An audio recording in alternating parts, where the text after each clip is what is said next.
Good morning, afternoon, or evening. This is a message from Spirit, and I am going to start with A Course in Miracles because that is what guides me. And in case you don't know about A Course in Miracles, I'm going to read you a little bit about how it came to be. This is what the book looks like.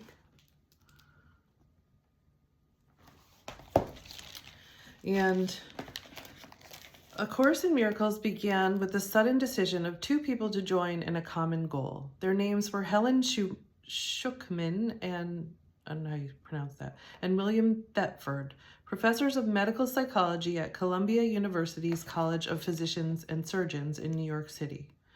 It does not matter who they were, except that the story shows that with God, all things are possible. They were anything but spiritual. Their relationship with each other was difficult and often strained, and they were concerned with personal and professional acceptance and status. In general, they had considerable investment in the values of the world. Their lives were hardly in accord with anything that the Course advocates. Helen, the one who received the material, describes herself. Psychologist, educator, conservative in theory, and atheistic in belief, I was working in a prestigious and highly academic setting, and then something happened that triggered a chain of events I would never have predicted. The head of my department unexpectedly announced that he was tired of the angry and aggressive feelings our attitudes reflected and concluded that there must be another way. As if on cue, I agreed to help him find it. Apparently, this course is the other way. Although their intention was serious, they had great difficulty in starting out on their joint adventure, but they had given the Holy Spirit the little willingness that, as the Course itself was to emphasize again and again, is sufficient to enable him to use any situation for his purposes and provide it with his power. To continue Helen's first-person account, 3 startling months preceded the actual writing, during which time Bill suggested, that would be William Thetford, that I write down the highly symbolic dreams and descriptions of the strange images that were coming to me. Although I had grown more accustomed to the unexpected by that time, I was still very surprised when I wrote, "This is A Course in Miracles." That was my introduction to the voice. It made no sound, but seemed to be giving me a kind of rapid inner dictation, which I took down in a shorthand notebook. The writing was never automatic. It could be interrupted at any time and later picked up again. It made me very uncomfortable, but it never seriously occurred to me to stop. It seemed to be a special assignment I had somehow, somewhere agreed to complete. It represented a truly collaborative venture between Bill and myself, and much of its significance, I'm sure, lies in that. I would take down what the voice said and read it to him the next day, and he typed it from my dictation. I expect he had his special assignment too. Without his encouragement and support, I would never have been able to fulfill mine. The whole process took about 7 years. The text came first, then the workbook for students, and finally the manual for teachers. Only a few minor changes have been made. Chapter titles and subheadings have been inserted in the text, and some of the more personal references that occurred at the beginning have been omitted. Otherwise, the material is substantially unchanged. So that is A Course in Miracles, and I have the text, the workbook for students, and the manual for teachers. And I think I heard about this from Louise Hay, who wrote You Can Heal Your Life. And then I picked it up at a used bookstore, and it wasn't until years later, I kept taking it off the shelf and trying to read it, but it was just overwhelming. And it was during, maybe right before COVID, or right around that time, that I picked it up and I started going through it daily, each of the lessons daily. And it has now entered my life and the Holy Spirit is working through me. And it teaches me every day. It was at one point that I would get the lesson before, like when I woke up, I would get the lesson, and then I would read it in the book, and it was the lesson that I had gotten when I woke up. So it does work through you, and it's a lesson of love and forgiveness and letting go of this world and finding out what is real. And so as I talk to you, I And as I teach these lessons, they become embodied in me. And the Holy Spirit or Spirit is working through me as I teach them. So I'm learning as I teach. And the lesson for today is, I am not a body, I am free, for I am still as God created me. All things are lessons God would have me learn. A lesson is a miracle which God offers to me in place of thoughts I made that hurt me. What I learn of him becomes the way I am set free, and so I choose to learn his lessons and forget my own. I am not a body, I am free, for I am still as God created me. And for me, that's about non-attachment. It's about not getting attached to my ideas of things, but it's about unlearning and being curious and open and loving and compassionate. And when I can't be those things, I say to God or Holy Spirit, I say, how can I see this differently? And I will be helped and guided. Oh, I think I have my breakfast in my hair. Okay. So I was called to do it that way today. And sometimes I really don't know. I just start and then I get something. So let's see. I like to start out I like to start out with A Course in Miracles, because that helps guide everything and hold everything for me. And so now I like to do the archetype cards. We're looking at a lot of shadow, things that we want to push down or we don't want them to be a part of us, but they are. And so we need to find their rightful place. It's when they're out of balance that they become these things that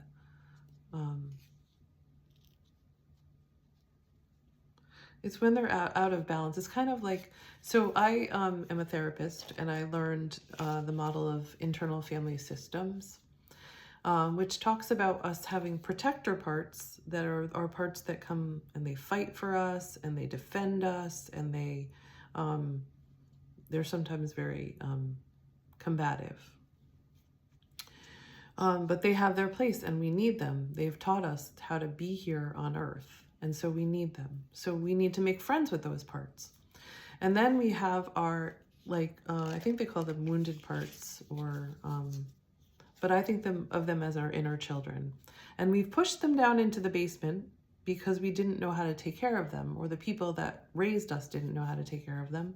And then we didn't know how to take care of them. And so the protectors protect us from feeling those feelings that those inner wounded children have. But we need to be able to make friends with those protectors so that we can actually care for those parts of ourselves that we've shoved into the basement. So these archetypes, or shadow parts of ourselves, the parts of us that we don't really know about or can't see, in Freudian psychology, it would be, or psychodynamic psychology, it would be the unconscious. So it's making the unconscious conscious and being able to see all these parts so that we can have them all take their rightful places, and then we can fully align and achieve what we want to achieve in life without all these forces working against us. So we're making peace with ourselves. And then that peace gets projected out into the world, and we experience the world in that way. We are not seeing the world correctly because of our internal conflicts. So let's look at what some of those internal conflicts might be through these archetype cards, and also through the Light Seers Tarot and the Wisdom of the Oracle by Colette Baron-Reid. Those are the ones that I like to use the most. And I might pull in other cards at some point, but these are the ones that I find the easiest to use.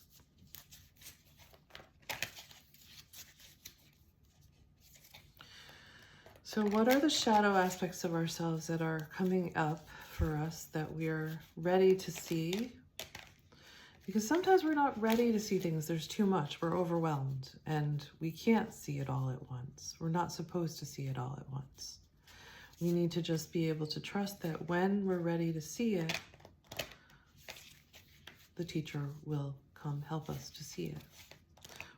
That saying, when the student is ready, the teacher will appear. And the teacher is within. I feel very energized today. I'm very a lot of energy. So one of the there's a mantra that I learned for honoring the teacher within. But I'm not being called to sing it now because I can't remember it. But I do like singing and chanting. It's very helpful. And even listening to music is heart-opening. So I recommend that for getting in touch with your spirit. Poetry, that's another good one. I found a poet on Facebook yesterday that really spoke to me. I felt like they were inside of me, sharing my experiences. It was really cool.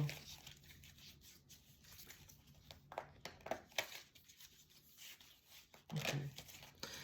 So what are we ready to see and heal?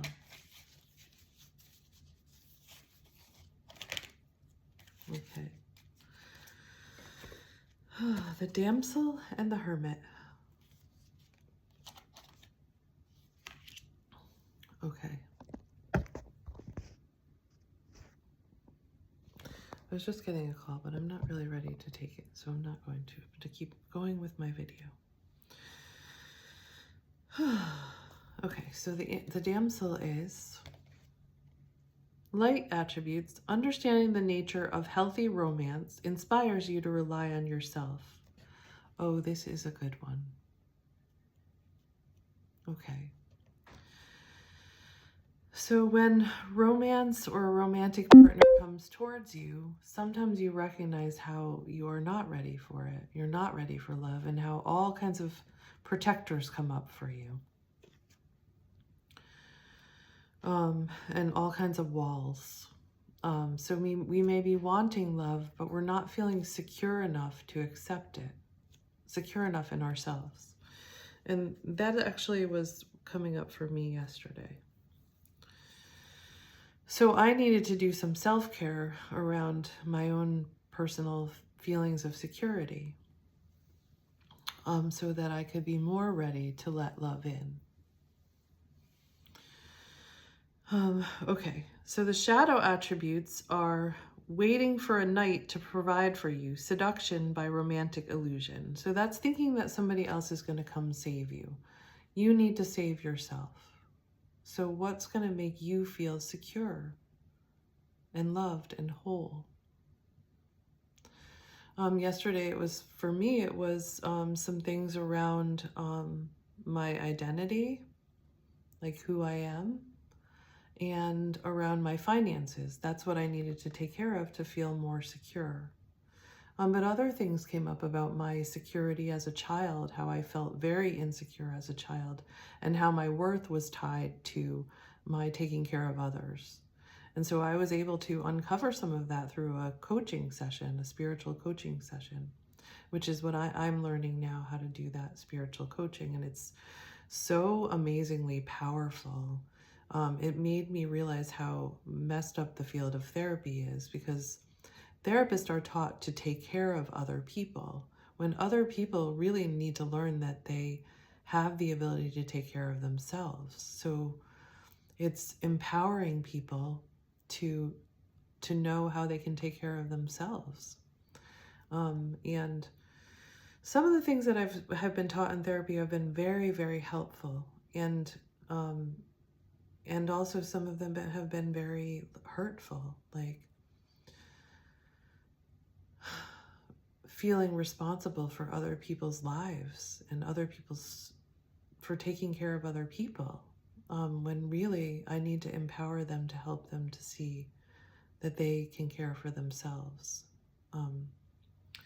So I had a very enlightening coaching session yesterday. So understanding the nature of healthy romance inspires you to rely on yourself. That's the damsel.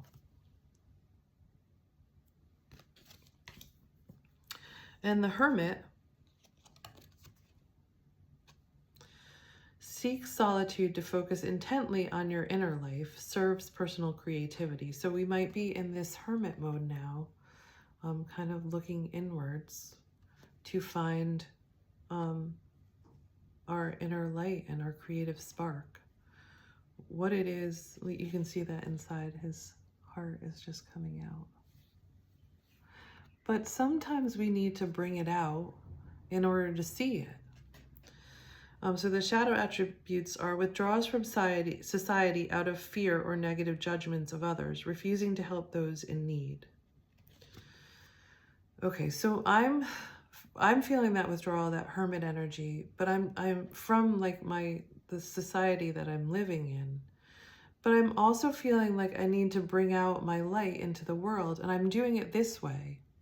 I'm bringing it out into the world this way so I can see it. I can see what I'm trying to express, or what the Holy Spirit is trying to express through me. And then it helps me help myself. It helps me help others, and it helps me help myself. I feel like I am a shining light and example to others of not knowing and it being okay to not know. And I just got that now. Because I'm a type of person who really wants to know what's coming. I really want to know I'm making the right decision, and I'm not going to hurt anybody with what decisions I make. But sometimes we just don't know, and we can only take that next right step. I really like that movie, Frozen 2, because they talk about that, just not knowing where we're going. And I think there's also like a hint of family constellations in that when... I forget the names. So Anna is the one who takes the next right step, and what's the other one's name? It's not coming to me, the blonde one. Well, she goes to the ice island and she sees all her ancestors, and her ancestors are guiding her on her path. I feel like that's like family constellations. Our ancestors are part of what is guiding us, is that, or these old stories from our ancestors, and this unconscious, the collective unconscious. That's what's coming up now. And we're healing it, but we can't really see it. And so we are being guided to be fully authentic. And that's scary as hell. Because actually, our parents are very undifferentiated. They did not differentiate, most of them. They just followed what everybody else did. And they didn't become their own person. They didn't have that courage to do that. And we are being called to do that. And when it's scary to do that, because sometimes it makes it feel like you're all alone. You're going to feel like you're all alone and you're being judged by the outside world. But if you connect with your spirit, the Holy Spirit, and you get these, you take these lessons that are just given to you. And sometimes they're hard lessons. That's going to guide you to your more authentic self and your sovereignty, your power. And I'm telling you, because I've been on this journey, and I am on this journey, and I'm at a point where I've made some choices that from the outside world would be like, what is she doing? Like, and they'd be very judgy, and I'm going to get that judgment thrown at me, and I'm ready for it. Because I know that I have a higher calling. And, you know, sometimes it hurts to be judged like that. Sometimes it hurts. But the right people will support you. You will get that support from the right people. The people that understand you and are going to be there and are going to be supports for you on your path. Do we want any more of these cards? Do we need any more? Or is this enough really to work with right now?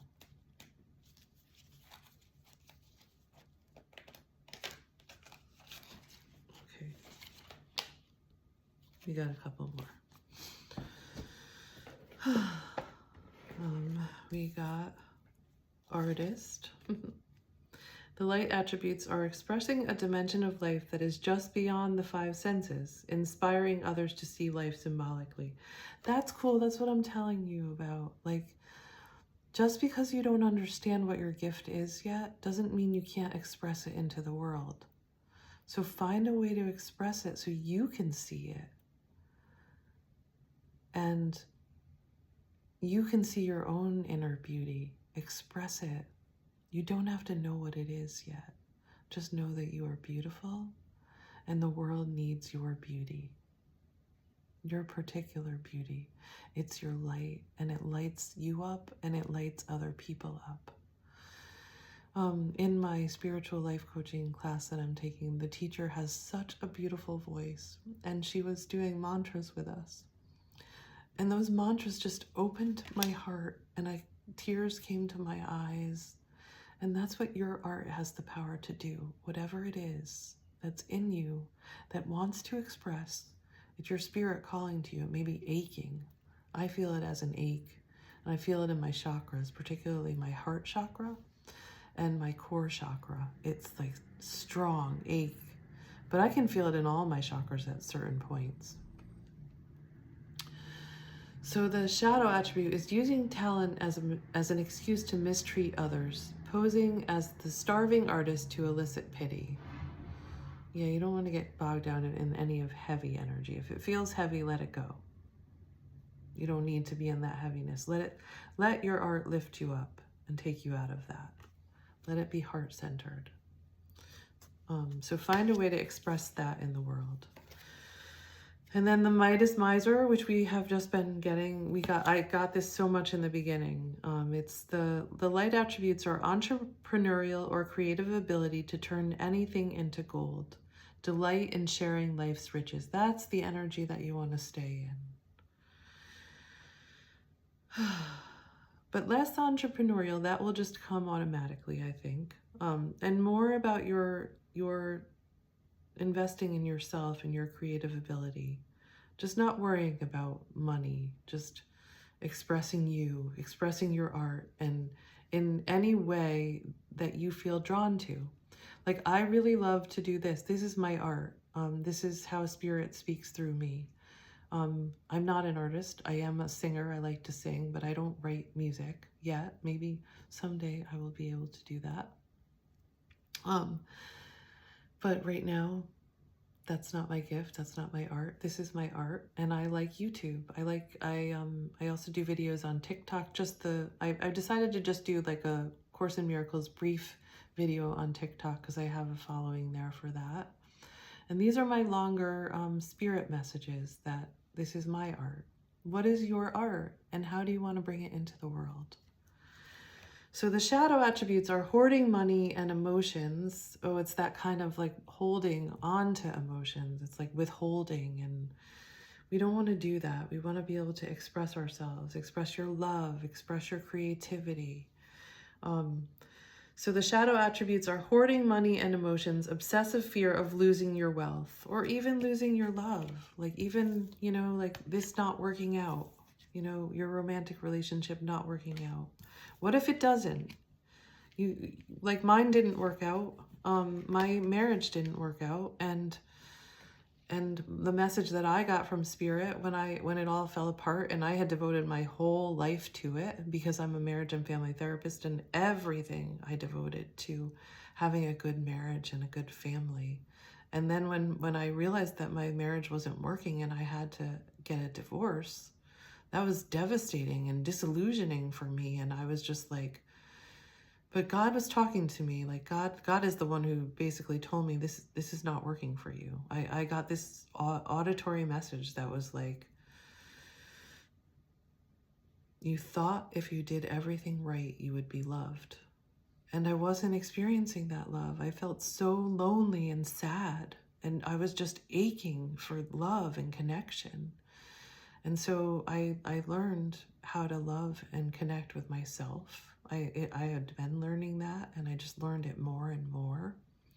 And what I needed, because I didn't know, because my whole life I had been taught to take care of other people. So I didn't even know what I loved and what I liked. but I just went with what I did. And the first thing that I loved was tarot cards. That was the first thing that got me out of my depression, was like tarot cards and my love of tarot cards, which is really the unconscious.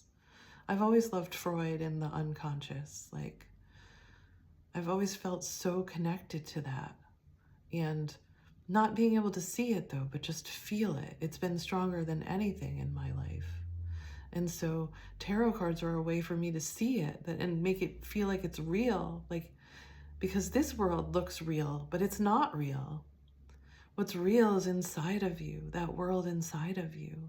So being able to get in touch with that through your art or your music or whatever it is that where you express your creativity, you express your soul. That's what you're being called to do. Bring yourself to life.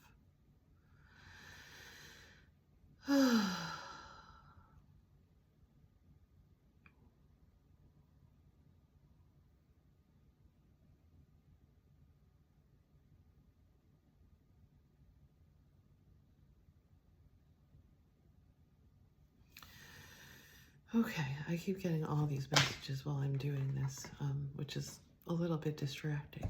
So, and I tell you that things always mean something.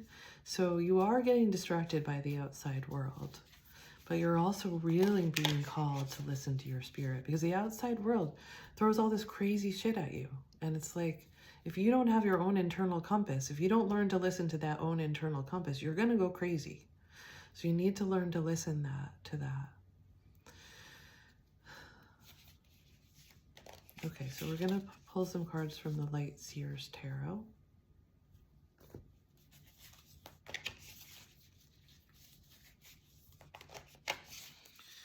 And sometimes you need to not take these calls that are coming in, because you need to focus on what you're doing. Put yourself first. That's what I'm getting this message.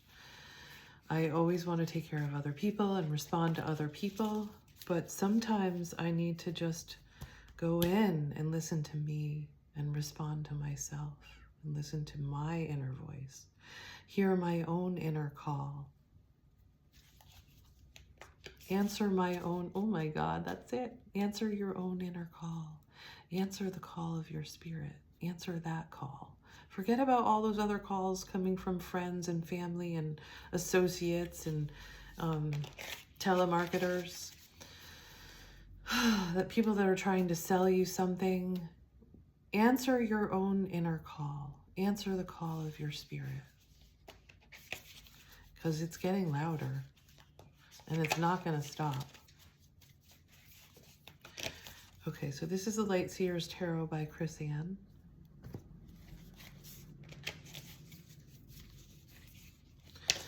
What else can you tell us about the Damsel, the Hermit, the Artist, and the Midas Miser?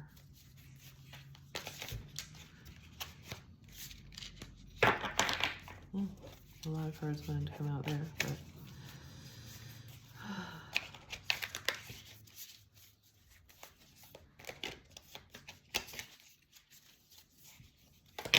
Okay. Whew, we got the Queen of Wands. Oh my God.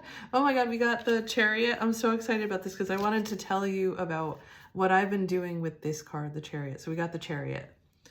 And then the Seven of Cups. Choices. We have choices to make. But we really know what by our energy and where we're happy, where we light up. That's the choice we want to make. Okay, so what I want, the Queen of Wands is our creative spark. It's our energy. It's like what drives us. It's our power center. It's everything. It's our core. It's like, yes, this is everything. So this is what's driving us now. It's our inner spirit, and it's telling us we need to create what's inside of us. We need to bring out what's inside of us into the world. We need to have courage and fly your freak flag. Oops. fly your freak flag. Mine is a lot higher and weirder than I thought. But you know what? It is what it is. There's a place for me. There's a place for you. Okay, this is what I was excited to tell you about. The Chariot is like, it's coming in and it's coming in fast. But what I love, the way that I've been using this card has been to bring everything together. So I'm going to tell you, see how he's holding the reins, and he's got the rein on the white horse and the rein on the black horse. So I think it's kind of like that. And it's been a little bit different with each issue, but this is what I'm doing.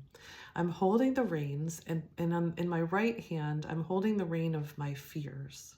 And in the left rein, I'm holding the rein of my hopes and desires. And then I'm asking God or Spirit to guide me where I need to go. So this is what I do. I do this. So I'm like, whatever it is that I'm afraid of, I put that in my right hand, and I imagine myself holding it there. And then whatever it is that I'm hoping and I'm wishing and I'm really wanting and desiring, I put it in my left hand. And then I say to God or to Spirit or the Holy Spirit, I say, please guide me where I need to go. And I also put my intention there. So I say, this is where I want to go. Because sometimes these are in conflict, or I feel that they're in conflict, maybe because I don't have the whole picture. But I say, I don't know the higher picture. I don't see how this can resolve. So I say, this is my intention. And then I say, can you purify it and take me where I need to go?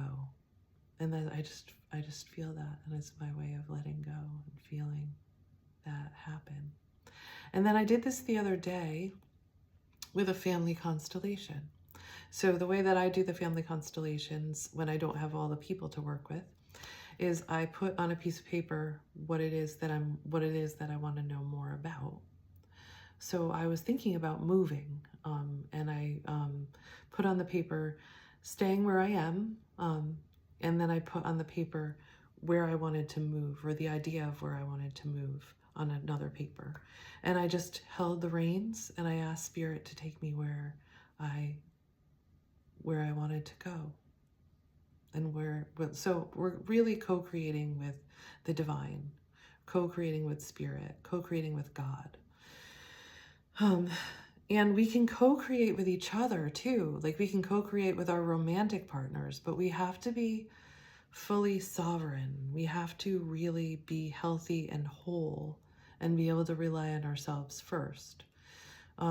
We can't be expecting to get that from the outside, because really what we're developing is unconditional love, which I didn't think was possible, but it is possible when you're sovereign. So we want to develop that co-creation with our partner, romantic partner, rather than codependence. We do need to be interdependent, but not codependent, because when we're codependent, we can't love each other fully, and we can't see each other fully.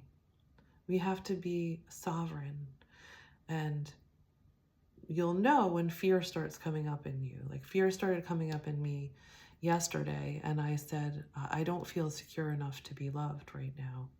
What do I need to do to feel more secure? And so I went out. I was scared. I was really scared to do these little things. They were little things, really. Maybe for some people they were little things, but I had all these blocks just kept coming in, and I kept listening to them, but I was like, no, I need to do this so I can feel more secure. And so I went to the bank, I went to the Social Security Department, and I did the things that I needed to do to feel more secure. And they didn't completely work out, but I took steps in that direction. And I'm going to keep taking steps in that direction. You don't have to be perfect, just keep taking steps. When you know what step to take the next right step. Okay, so we have the Queen of Wands, the Chariot, and the Seven of Cups. And that is all what I've been telling you, right? Like, so the Queen of Wands is under the Damsel. So you don't have to be, if you bring your light, if you bring it into the light, your romantic desires and romance doesn't necessarily have to mean like a romantic partner. It could be your ideas about life, your romantic ideas about life.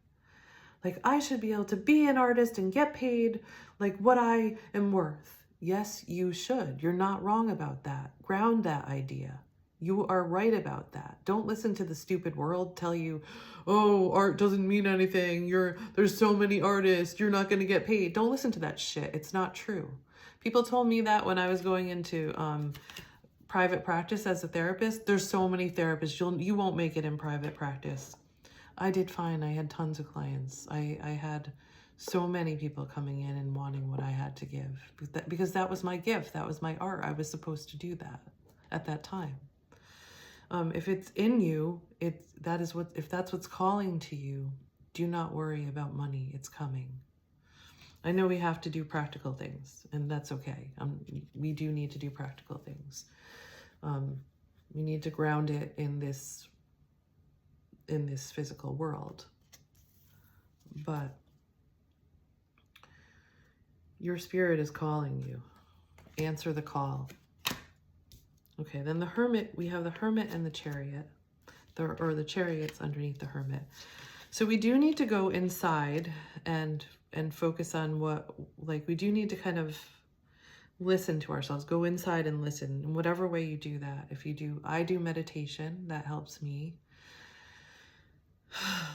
And also stay away from people that bring you down or dampen your spirit. Stay away from that energy. Just get rid of that.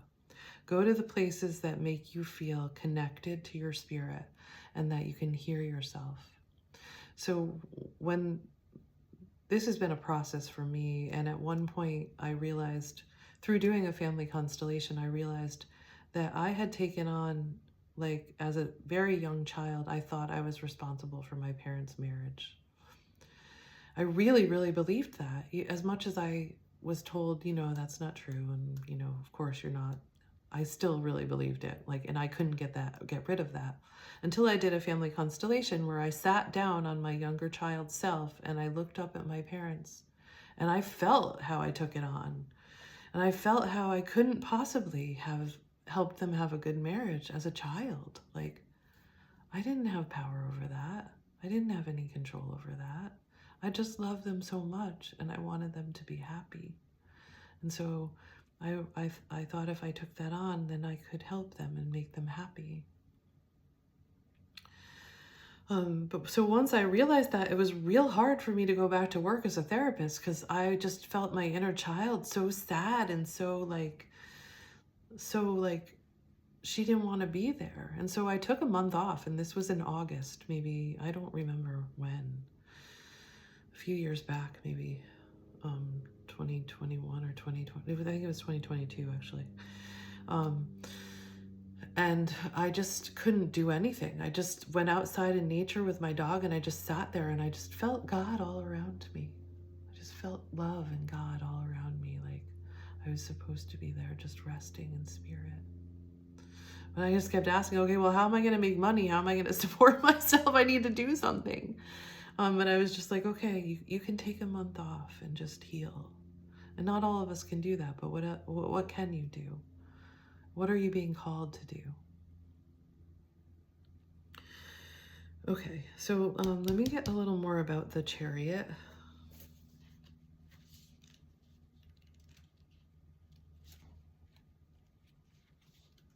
And how it relates to the Hermit. Victory, speed, and action, determination, harnessing and uniting. Okay, so that's what it is. It's harnessing and uniting opposing energy. So it is what I was telling you before. So harness the part of you that feels fear, whatever the fears are, and whatever the hopes and desires are. So it could be money. It could be, I really want to do this thing, and I don't know how I'm not going to be able to make money, or I can't do this. It could be that. And then just give it up to spirit. This is what I want. Please guide me. And then just feel it. Feel spirit guiding you. And you could put those papers down of what you want and see where it leads you. Do a family constellation with that. Okay. And then the Seven of Cups is just maybe you have some choices in front of you. And maybe there's some unknowns. So just what I'm doing right now is just seeing what comes up. Experiment with that, play with that, be curious about it, find things that you love. So that's kind of what happened with me. My sister told me about this spiritual life coaching thing, and I was just and she started doing it with me, and I'm oh my God, yes, that is what I want to do. But I had too many obstacles in the way and I couldn't see. I couldn't see that for the longest time. And then I was able to see it. And I was like, yes. And that felt right. And it just worked. It just worked because it was right. And then I just found a tarot card training for therapists, like how to use tarot cards in your therapy practice. And so I signed up for that and I'm taking that next weekend. So I'm experimenting with these things that call to me, the energy that calls to me, and I'm seeing how if it lights me up and if it feels good, then it's right. And you can do that. Play, be curious. Okay, so I'm just gonna stay with that for now because this is getting really long, and maybe just pull one from the wisdom of the Oracle. Okay, so what can you tell us that would be helpful for us on this path?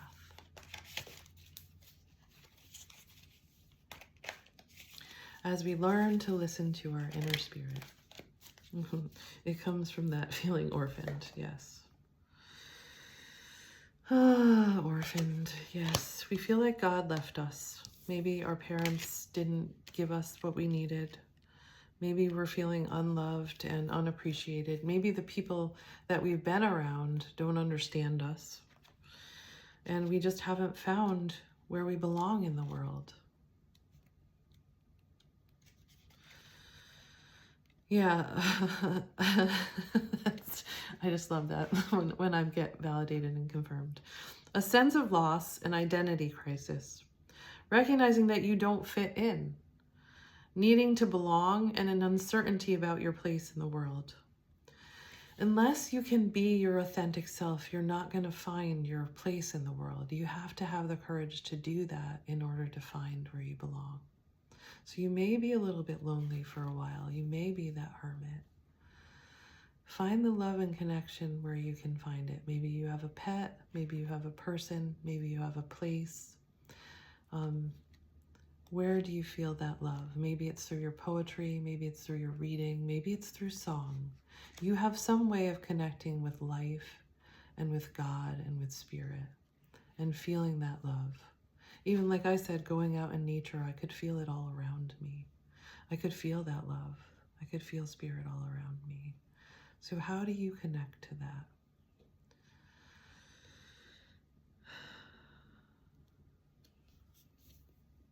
You're not alone, and you will find your people. I love you. Have courage. Be authentic as much as you can in this very moment. You'll be happy. You'll be happy you did.